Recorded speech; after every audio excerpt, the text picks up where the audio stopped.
தேர்தல் வந்தா மட்டும்தான் இவங்க நம்ம தெருவுக்கே வருவாங்க.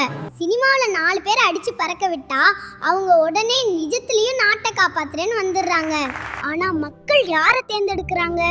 எவன் பிரியாணி பொட்டலம் தர்றானோ, எவன் 1000 ரூபாய் நோட்டு தர்றானோ அவனுக்கு தான் ஓட்டு போடுறாங்க.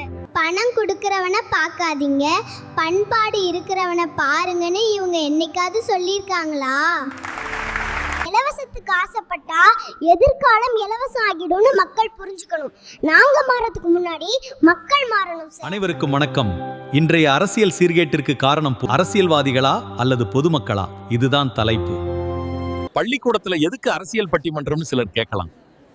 குழந்தைங்களுக்கு சயின்ஸ் மேக்ஸ் சொல்லி கொடுக்கற மாதிரி அரசியலையும் சொல்லி கொடுக்கணும். அப்போதான் அவங்க பெரியவங்க ஆனதும் யாருகிட்டையும் ஏமாற மாட்டாங்க. இந்த அரசியல் களத்தை அலச ஒரு பக்கம் பொதுமக்கள், இன்னொரு பக்கம் அரசியல்வாதிகள். வாங்க வாதத்தை ஆரம்பிக்கலாம். நடுவர் சார், அரசியல்வாதிங்கனாலே ஊழல் ஏமாற்று வேலைன்னு எல்லாருக்கும் தெரியும். தேர்தல் வந்தா மட்டும்தான் இவங்க நம்ம தெருவுக்கே வருவாங்க. தங்கத்தட்டுல சோறு போடுறேன், வீட்டுக்கு வீடு ஏசி வைக்கிறேன்னு பொய் மூட்டையை அவிழ்த்து விடுவாங்க. இலவச மிக்சி கொடுப்பாங்க, ஆனா வீட்டில் கரண்ட் இருக்காது. டிவி கொடுப்பாங்க, ஆனா கேபிள் கனெக்ஷன் கட்ட காசு இருக்காது. சினிமாவில் 4 பேரை அடிச்சு பறக்க விட்டா அவங்க உடனே நிஜத்திலையும் நாட்டை காப்பாத்துறேன்னு வந்துடுறாங்க. திரையில மேக்கப் போட்டு நடிச்சா அவங்க நல்ல தலைவன் ஆகிடுவாங்களா? ஓட்டுக்கு 1000 2000 ரூபாய்ன்னு பணத்தை நீட்டுவாங்க. காசை வாங்கிட்டு ஓட்டு போட்டா நம்ம வாழ்க்கையில பெரிய ஓட்ட விழும். 1 கிலோ தக்காளி வாங்கணும்னா 4 தடவை திருப்பி பார்க்குறோம். அதே மாதிரி நம்ம நாட்டை ஆள போற தலைவனை பார்த்து தேர்ந்தெடுக்கணும். வாக்காள பெருமக்களே வணக்கம். நாங்க இலவசம் தர்றோம், பொய் சொல்றோம்னு மக்கள் குறை சொல்றாங்க. ஆனா அந்த இலவசத்தை வாங்கிக்கிறது யாரு? இதே மக்கள் தானே. நாங்க இலவசம் கொடுக்கலனா நீங்க எங்களுக்கு ஓட்டு போடுவீங்களா? ஒரு ஸ்கூல்ல நல்ல மாணவனும் இருப்பான், கெட்ட மாணவனும் இருப்பான்.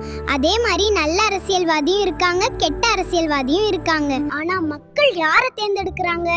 எவன் பிரியாணி பொட்டலம் தர்றானோ, எவன் 1000 ரூபாய் நோட்டு தர்றானோ அவனுக்கு தான் ஓட்டு போடுறாங்க. 1000 ரூபாய் காசை வாங்கிட்டு ஓட்டு போட்டா அப்புறம் எப்படி சார் ரோடு நல்லா இருக்கும்? காசை நீங்க வாங்கிட்டு பழி மட்டும் எங்க மேலையா?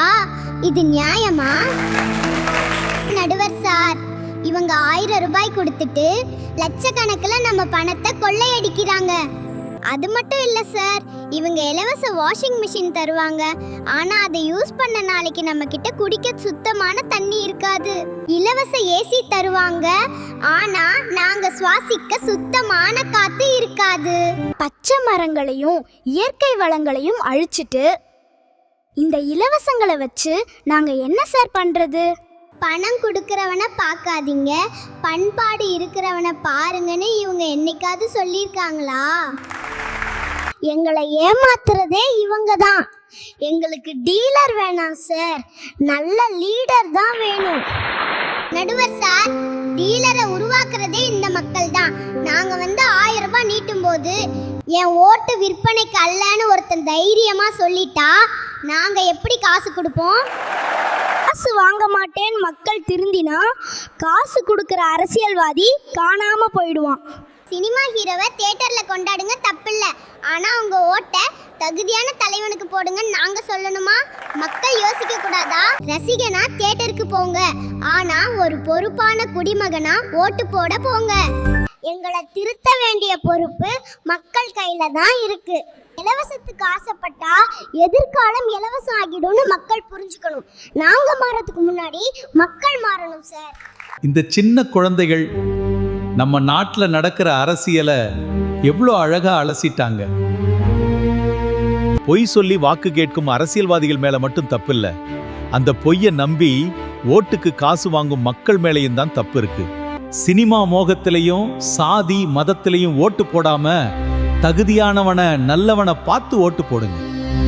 அதனால நான் சொல்ல வர்ற தீர்ப்பு என்னன்னா, அரசியல்வாதிகள் நல்லவங்களா மாறணும்னா முதல்ல பொதுமக்கள் பொறுப்பான குடிமக்களா மாறணும். மின்மினி